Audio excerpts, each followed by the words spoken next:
जय हिंद दोस्तों, आप सभी का स्वागत है आपके अपने यूट्यूब चैनल एसजी स्टडी पे। दोस्तों आज हम पढ़ने वाले हैं इंडियन नेवी एमआर और एसएसआर एग्जाम के लिए ओरिजिनल जीके प्रैक्टिस सेट के सेट नंबर 6 को। इससे पहले जितने भी प्रैक्टिस सेट हुए मेरे भाई, वो सारे वीडियो का लिंक आप लोग को डिस्क्रिप्शन बॉक्स में लिस्ट बनाकर मैं दे रखा हूँ, तो आप जाके उन क्लास को जरूर देख लीजिएगा। चलिए आज की क्लास को शुरू करते हैं और सबसे पहला सवाल को देखेंगे।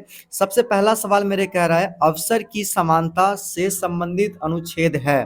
तो कौन सी अनुच्छेद जो मेरे भाई अवसर की समानता से संबंधित है? अनुच्छेद 14, अनुच्छेद 19, अनुच्छेद 16 और अनुच्छेद 22। ऑप्शन नंबर सी इसका राइट आंसर हो जाएगा मेरे भाई। अनुच्छेद 16 जो है मेरे भाई अवसर की समानता से संबंधित है, तो आप लोग याद रखेगा। बाकी यहाँ पर अनुच्छेद 14 आप लोग को दिख रहा होगा मेरे भाई। अनुच्छेद 14 के अंदर मेरे भाई कानून के समक्ष समानता है। यहाँ पर नोट आप लोग कीजिएगा, अनुच्छेद 14 के अंदर कानून के समक्ष समक्ष ठीक है, समक्ष समानता। तो ये कौन से अनुच्छेद में होगा मेरे भाई? अनुच्छेद 14 में होगा। ठीक है, इसको आप लोग नोट कर लीजिएगा। कानून के समक्ष समानता कौन सा अनुच्छेद? अनुच्छेद 14। उसके बाद अनुच्छेद 19 में आप लोग को पता होगा प्रेस की स्वतंत्रता या बोलने की स्वतंत्रता। ठीक है, स्वतंत्रता, ये अनुच्छेद किस में है मेरे भाई? ये अनुच्छेद 19 में है। अनुच्छेद 22 में क्या होगा वो आप देखिएगा। ठीक है, तो अनुच्छेद 22 में मेरे भाई क्या हो जाएगा? अनुच्छेद 22 के अंदर हो जाएगा मेरे भाई एक मौलिक कर्तव्य है, जो कि आप लोग चाहो तो मेरे भाई जो पुलिस उलिस है वो मनमानी मनमानी गिरफ्तारी नहीं कर सकते मेरे भाई। ठीक है, मनमानी गिरफ्तारी। ठीक है, तो मनमानी गिरफ्तारी और हिरासत के खिलाफ, मनमानी गिरफ्तारी के खिलाफ सुरक्षा प्रदान करना, खिलाफ सुरक्षा प्रदान करना, सुरक्षा प्रदान करना, प्रदान करना। नोट कर लेना मेरा भाई। ठीक है, जो भी अनुच्छेद मैं बता रहा हूँ ये इंपॉर्टेंट अनुच्छेद है। ठीक है, अनुच्छेद 22 में ये है मेरे भाई कि आपको पुलिस जो है बेवजह अगर गिरफ्तार करते हैं तो उसके रूल्स रेगुलेशन है, आपको ऐसी आप लोग को गिरफ्तार नहीं कर सकते हैं। ठीक है, ये सब कुछ आप लोगों को अनुच्छेद 22 के अंदर बताया गया है। अगला क्वेश्चन की ओर बढ़ेंगे मेरे भाई, और अगला क्वेश्चन है मेरे भाई 2 नंबर। पेट्रा का प्राचीन शहर किस देश में स्थित है? अब देखो मेरे भाई, एक चीज यहाँ पर पेट्रा आप लोग को समझ में नहीं आया होगा कि पेट्रा आखिर में है क्या, मैं वो भी बताऊंगा, लेकिन किस देश में वो चीज आप समझो।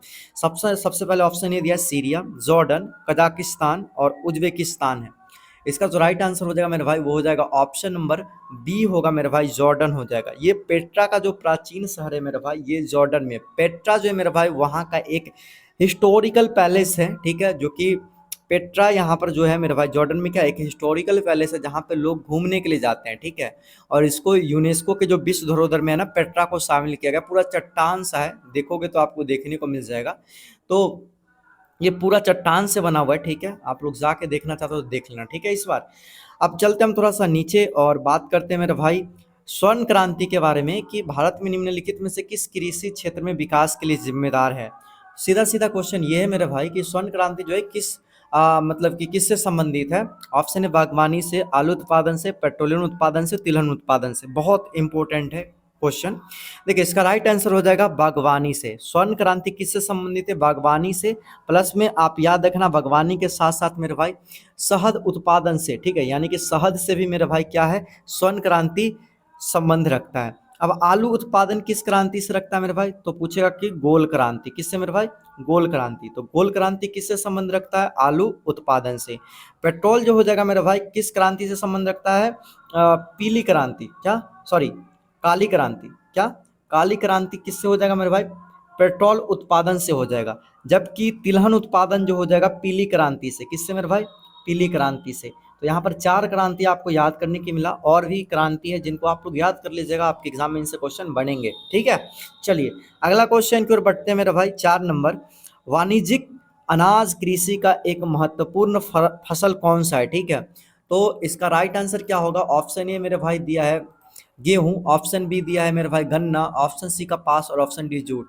तो वाणिज्यिक अनाज कृषि का एक महत्वपूर्ण जो फसल है मेरे भाई वो हो जाएगा ऑप्शन नंबर गेहूं हो जाएगा। ठीक है, ये गेहूं जो है वाणिज्यिक अनाज का कृषि का एक महत्वपूर्ण फसल है। अब थोड़ा सा हम बात करेंगे, गेहूं सबसे ज़्यादा भारत में कहाँ पर उग जा उपाय मतलब कि सबसे ज़्यादा कहाँ पे मिलता है मेरे भाई, तो ये उगाया जाता है सबसे ज़्यादा यूपी में, ठीक है। दूसरा बात करते हैं गन्ना सबसे ज़्यादा कहाँ पे उगाया जाता है मेरे भाई, तो ये भी यूपी में सबसे ज़्यादा उगाया जाता है। और उसके बाद बात करते हैं कपास, तो कपास मेरे भाई जीटी, जीटी मतलब गुजरात, याद रखना मेरे भाई, ठीक है, गुजरात में सबसे ज़्यादा। वही जूट, तो ये होगा वेस्ट बंगाल, डब्ल्यू डब्ल्यू भी लिखता हूँ। तो ये सबसे ज़्यादा इन्हीं स्टेट में सबसे टॉप पे जो सबसे ज़्यादा मतलब कि उपजाया जाता है, इन्हीं स्टेट में उगाया जाता है या उपजाया जाता है, आप याद रखिएगा। चलिए अगला सवाल की ओर बढ़ेंगे, 5 नंबर। देखो, स्वामी विवेकानंद ने विश्व धर्म संसद में कहाँ भाग लिया था, यानी कि विश्व धर्म संसद या सम्मेलन बोलो, ठीक है, हुआ था, वो कहाँ पर हुआ था।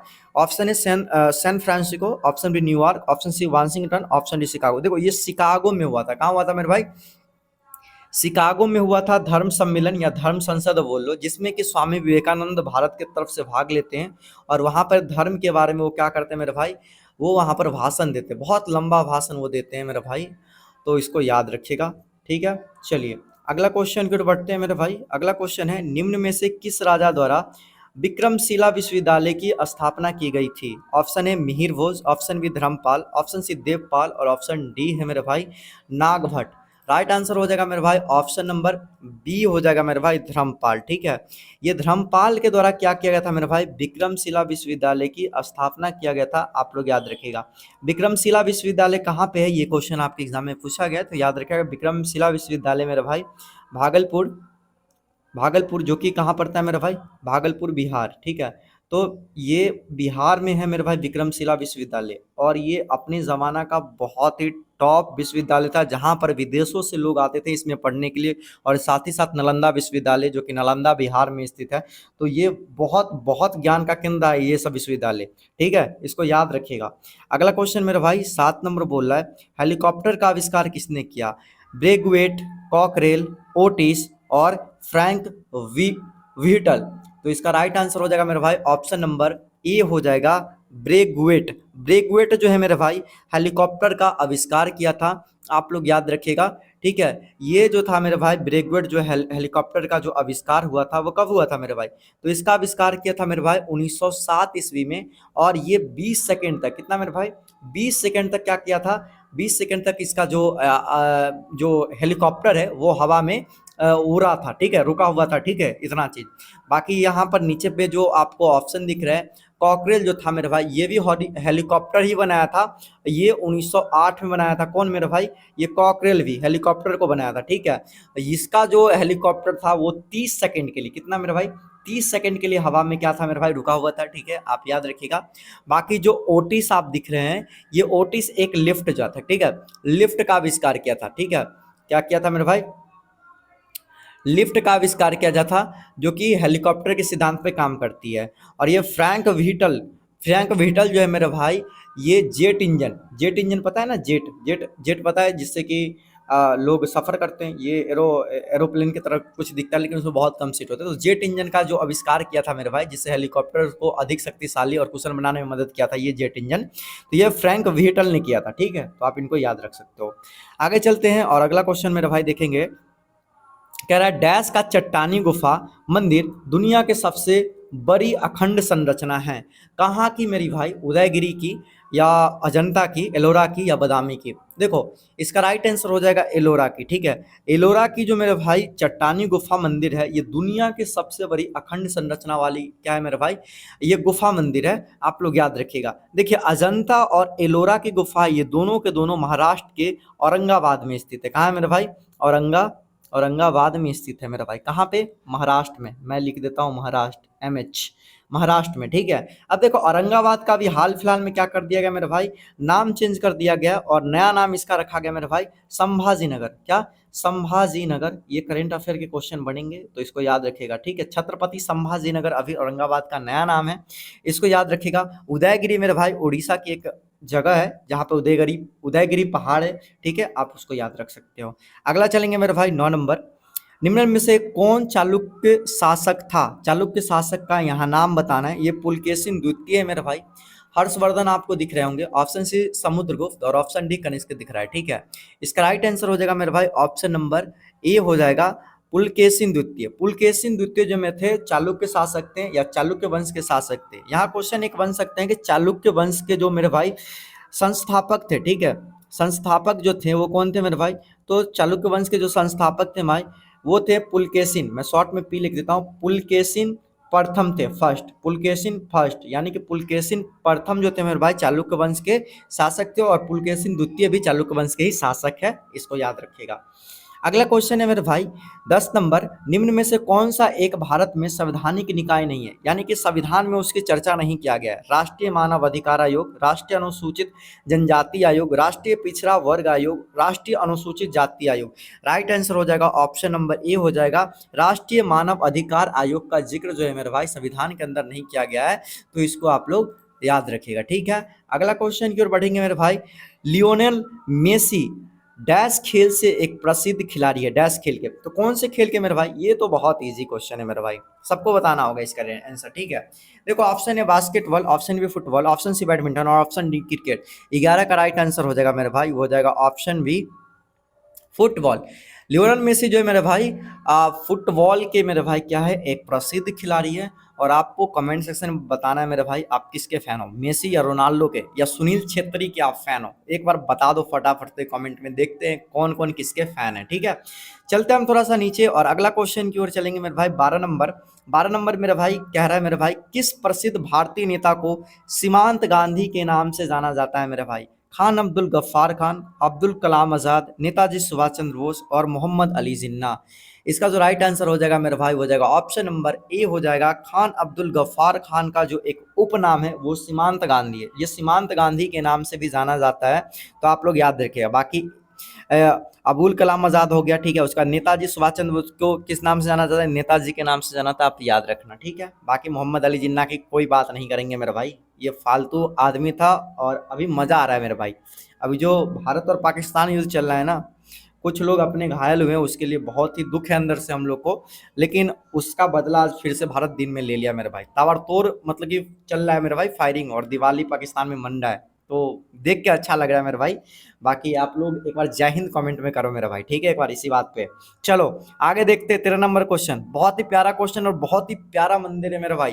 देखो सबरीमाला अयप्पन मंदिर किस राज्य में स्थित है, देखो सबरीमाला मंदिर बहुत ही फेमस टेम्पल है मेरे भाई, कहाँ का, ऑप्शन है तमिलनाडु का, कर्नाटक का, केरल का, गोवा का। इसका राइट आंसर हो जाएगा मेरे भाई वो हो जाएगा ऑप्शन नंबर ये हो जाएगा, सी हो जाएगा, सॉरी, केरल का। सबरीमाला मंदिर जो है मेरे भाई ये कहाँ है मेरे भाई, केरल में। अब देखो सबरीमाला मंदिर में यहाँ पर अयप्पन मंदिर आप लोग को दिख रहा होगा, यहाँ पर स्वामी अयप्पन की क्या किया जाता है मेरे भाई, पूजा किया जाता है, ठीक है, सबरीमाला मंदिर के अंदर। और क्या ही मैं बोलूँ मेरे भाई, मेरा दर्शन नहीं हो पाया, मैं गया था केरल लेकिन दर्शन नहीं हो पाया। रीज़न ये था मेरे भाई कि यहाँ जाने से पहले आपको ऑनलाइन रजिस्ट्रेशन करना होता है, और ये वही दिसंबर टाइम में मैं गया था, और उसी नवंबर दिसंबर में इसका क्या होता है, जनवरी तक आप इसके दर्शन कर सकते हो, वो भी ऑनलाइन रजिस्ट्रेशन करवा के। तो जब भी आपको जाना हो ना तो पहले रजिस्ट्रेशन करवा लेना, तब जाना। यहाँ पर जाने के बाद बहुत सारी मान्यताएं, और इसमें ये भी सीन है मेरे भाई कि महिलाओं को जाना वर्जित है इस मंदिर के अंदर।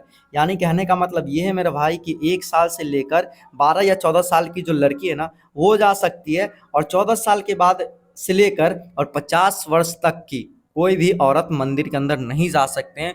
उसके बाद 60 साल से ऊपर की औरत फिर इस मंदिर में दर्शन करने आ सकते हैं मेरे भाई, इस बात को आप समझिएगा। बाकी पुरुष के लिए कोई भी ऐसा रिस्ट्रिक्शन नहीं है कि मंदिर में नहीं जा सकते। रीज़न ये है कि मेरे भाई आपको पता होगा 12 से 13-14 साल के बाद लड़कियों का पीरियड आता है, ठीक है।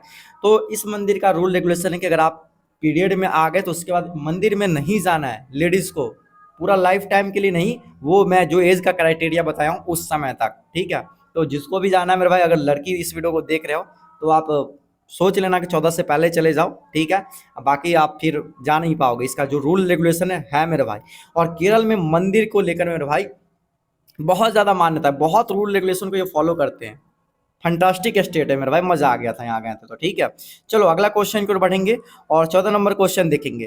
कृत्रिम उर्वरकों के अत्यधिक उपयोग से निम्न परिणाम होते हैं, स्वच्छ एवं शुद्ध वातावरण, ध्वनि प्रदूषण, मृदा कार्बनिक पदार्थ में वृद्धि और मृदा निम्नीकरण। क्या होगा मेरे भाई इसका राइट आंसर, इसका राइट आंसर हो जाएगा ऑप्शन नंबर डी होगा, मृदा निम्नीकरण। देखो कृत्रिम उर्वरकों के अत्यधिक उपयोग करने से मेरे भाई मृदा में क्या हो जाता है, निम्नीकरण हो जाता है। इस बात को याद रखिएगा। अगला क्वेश्चन 15 नंबर, भारत में बाघ परियोजना कब प्रारंभ की गई थी? ऑप्शन है 1 मार्च 1972, 1 मार्च 1973, 1 अप्रैल 1973, 1 अप्रैल 1972।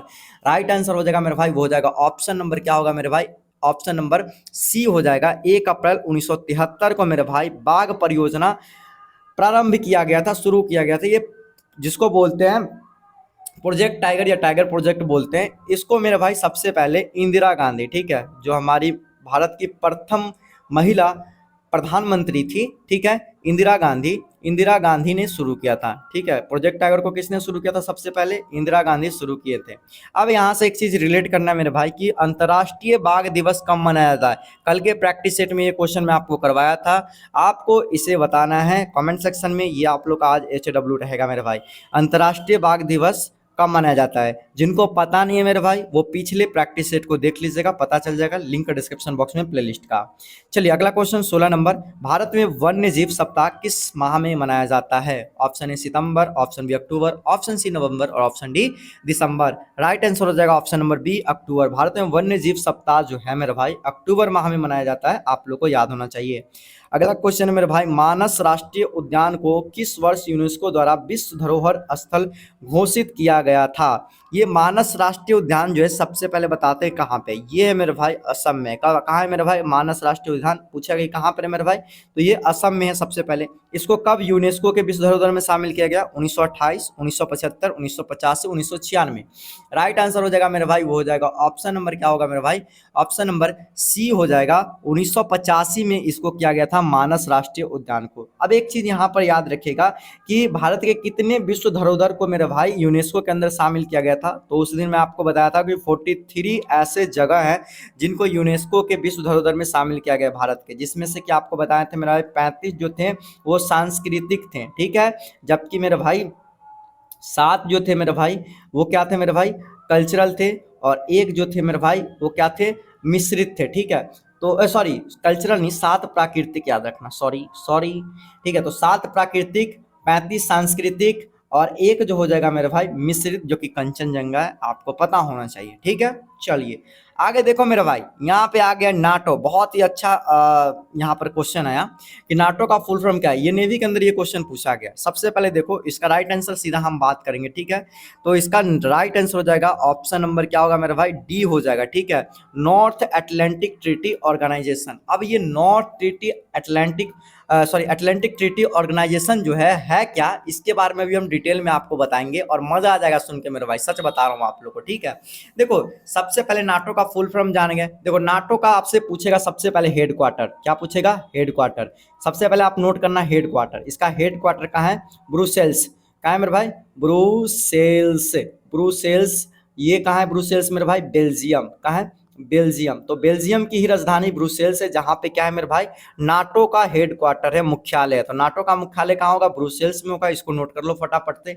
अब देखो नाटो में मेरे भाई कितने मेंबर पार्टिसिपेट करते हैं, नाटो के कितने अभी सदस्य है वो बात कह रहे हैं, ठीक है।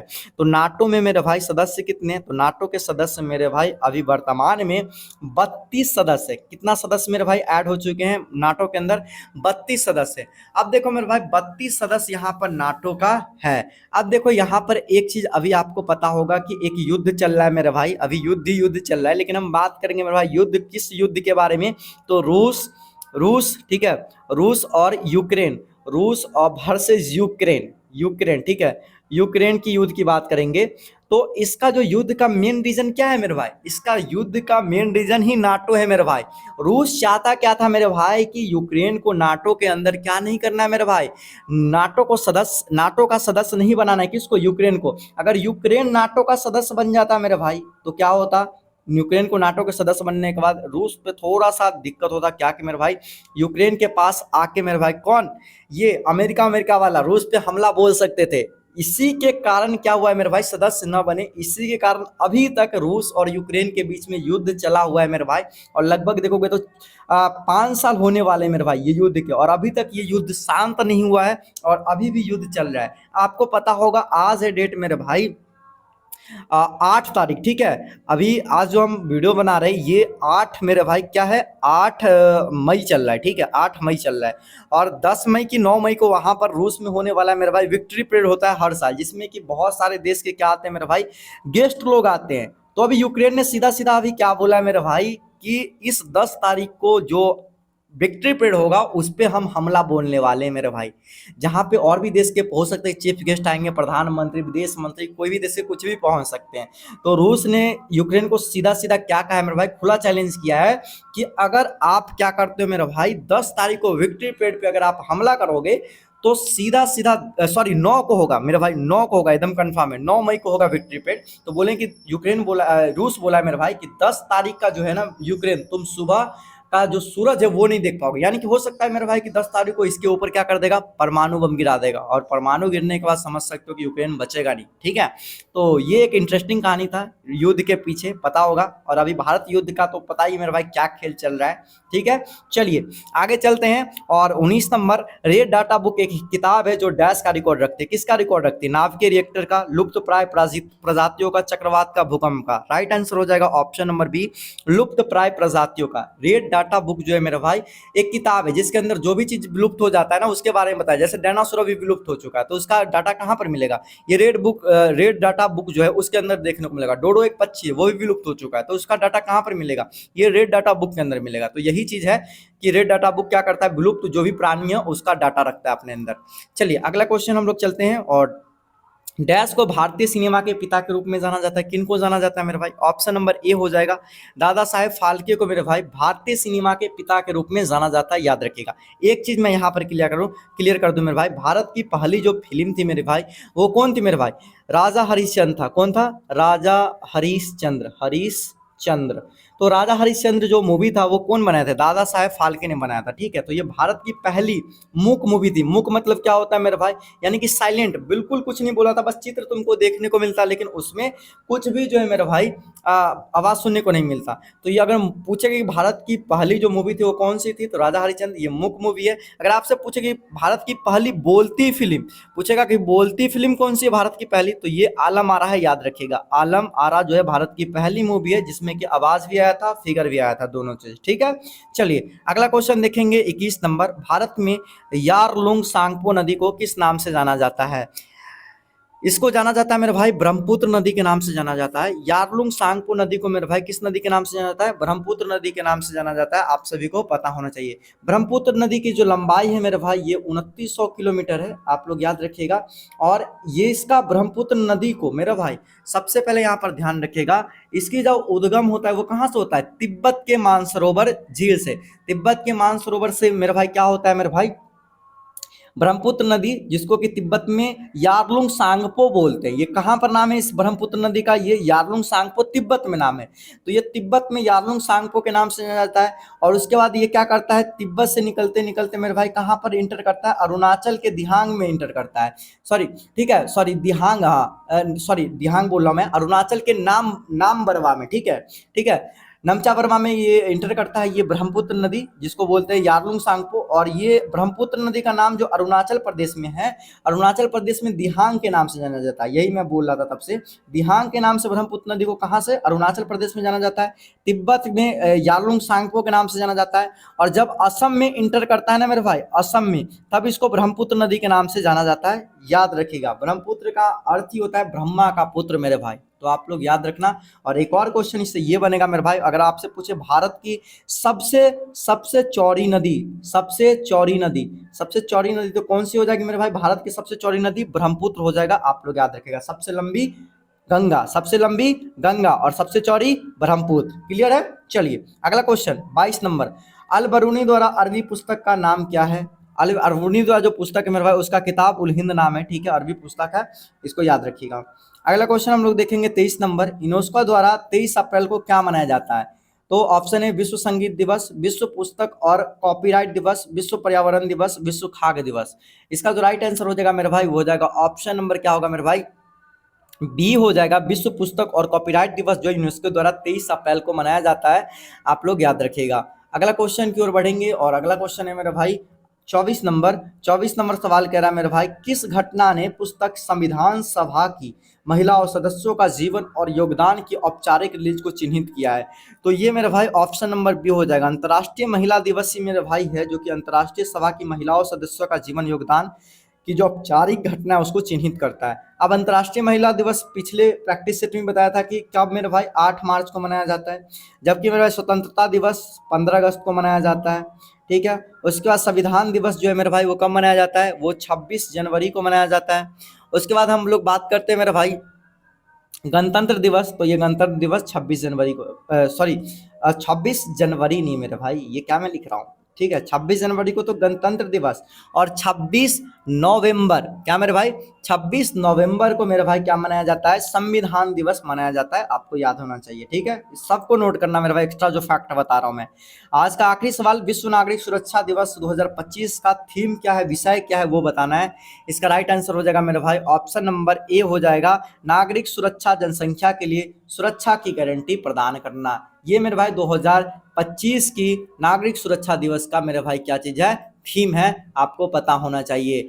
और विश्व नागरिक सुरक्षा दिवस जो है ये कब मनाया जाता है मेरे भाई, प्रत्येक साल 1 मार्च को मनाया जाता है। कब मनाया जाता है, 1 मार्च को प्रत्येक साल विश्व नागरिक सुरक्षा दिवस मनाया जाता है। और इस बार का थीम क्या है, इस बार का विषय क्या है, नागरिक सुरक्षा, जनसंख्या के लिए सुरक्षा की गारंटी। तो आप लोग को 25 में कितना सही हुआ है, एक बार कमेंट सेक्शन में अपना स्कोर जरूर बताइएगा। और इसका पीडीएफ आप लोग को बिल्कुल फ्री में आप लोग को टेलीग्राम या व्हाट्सएप ग्रुप पे आपको मिल जाएगा, ज्वाइन हो जाएगा, दोनों का लिंक डिस्क्रिप्शन बॉक्स में दिया हूँ। अगर आप लोग चाहते हो मेरे भाई 1000 प्लस जीके जीएस के प्रीवियस ईयर के क्वेश्चन पाना, जो कि नेवी एमआर और एसएसआर के अंदर बहुत बार वो क्वेश्चन पूछे गए और इसी से आप लोग को देखने को मिलेगा 50% से ज़्यादा क्वेश्चन और टकराएंगे भी, तो आप लोग इसे परचेज कर सकते हो, जिसका लिंक आप लोग को डिस्क्रिप्शन बॉक्स में मिल जाएगा। 99 रुपीज़ इस पीडीएफ का प्राइस रखा गया है। साथ ही साथ सेकंड चैनल को सब्सक्राइब कर लीजिएगा, क्योंकि वहाँ पर कंटिन्यू नेवी एमआर की मैथ और साइंस की क्लास देखने को मिल रहा है, तो सेकंड चैनल को भी सब्सक्राइब करके रख लीजिएगा, जिसका लिंक सभी का डिस्क्रिप्शन बॉक्स में मिल जाएगा। इस वीडियो को शेयर कीजिए, बाकी मिलते हैं दोस्तों वीडियो में, तब तक के लिए जय हिंद, वंदे मातरम।